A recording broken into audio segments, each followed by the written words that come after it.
Welcome back. At this time of pretty intense divisions across the country, a new memoir offers a framework for America's second act.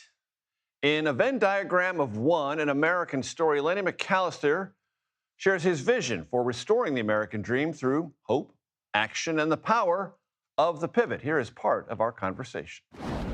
Lenny, I got to tell you, the title of your book knocks me out because I need you to explain it to me because it's curious.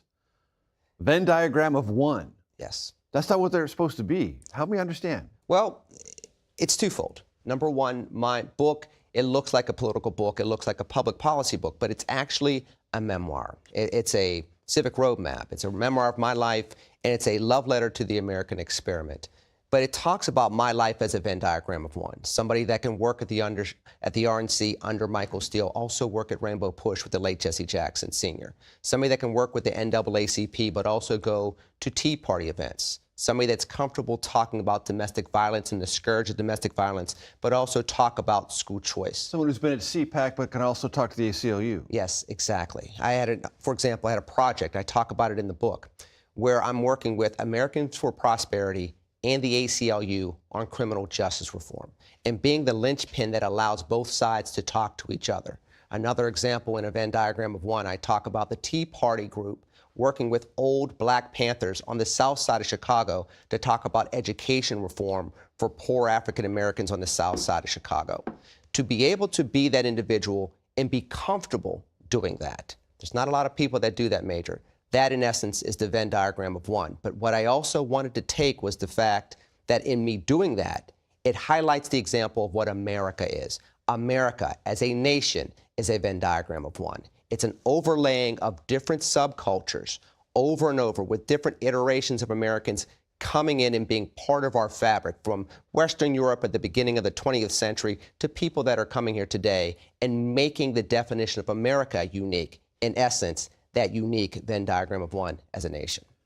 That argues against what lots of Americans are being told to do right now. Yes. Find themselves in 5 or 6 different Venn diagrams. Yes. We need to be part of what makes us common. There are still common American values that allow this country to work, and I actually make the case in the book for us to go back to that. Security, empowerment, and opportunity. And allowing those 3 pillars to be available for all Americans. What I do throughout the book, Major, is I make sure that people can see, regardless of your background, rich, poor, black, white, immigrant, or native born, if you're able to have access to those 3 values over the course of 250 years, you can find your way in America. That's what we need to get back to, the overlaying of those values, not the echo chambers that we've been told over recent years that we must belong to, that tribalism that's going to allow us to be winners or losers. So, Lenny, I'm a man of a certain age. I'll be 64 in a couple of weeks, which means I remember the language of the 60s and 70s. And part of the language of the 60s and 70s was, where are you coming from? Where are you coming from? Who are you? So in our political tribalist ways, if I want to ask you that question, because people want to know, where are you coming from?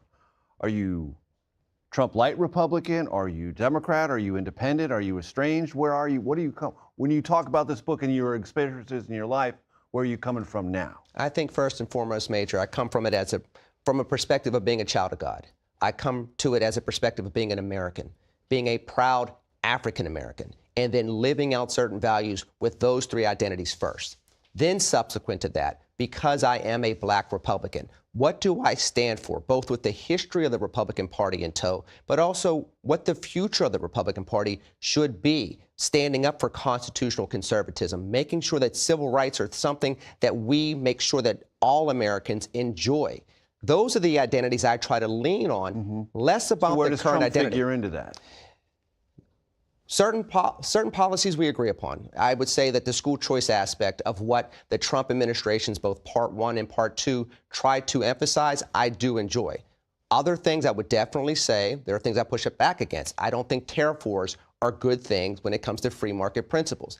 Tariffs are not things that Republicans talked about or embraced over the course of the last 100 plus years. So there are definitely places where we diverge. You talk about citizenship in the book, deep in the book. How about immigration and the approach Trump 2.0? Well, pretty aggressive. It has been. And Major, I actually talk about that. How can we address immigration? Who belongs here? who does it, and how do we address that humanely? How do we make sure that we don't break and breach the sentiment of the 14th Amendment so that people do have due process while adjudicating that? That's still important, making sure that people have that 14th Amendment citizenship that's there as well, that birthright citizenship that has been attacked by this administration.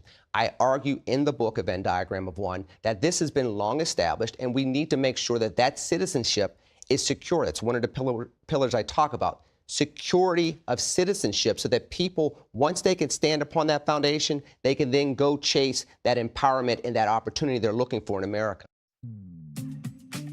Here's a quick reminder. The Takeout is available as a podcast on Apple, Spotify, YouTube, and everywhere else. You can find each show there and our long-form interviews, of which we do many, including my full interview with Lenny McAllister.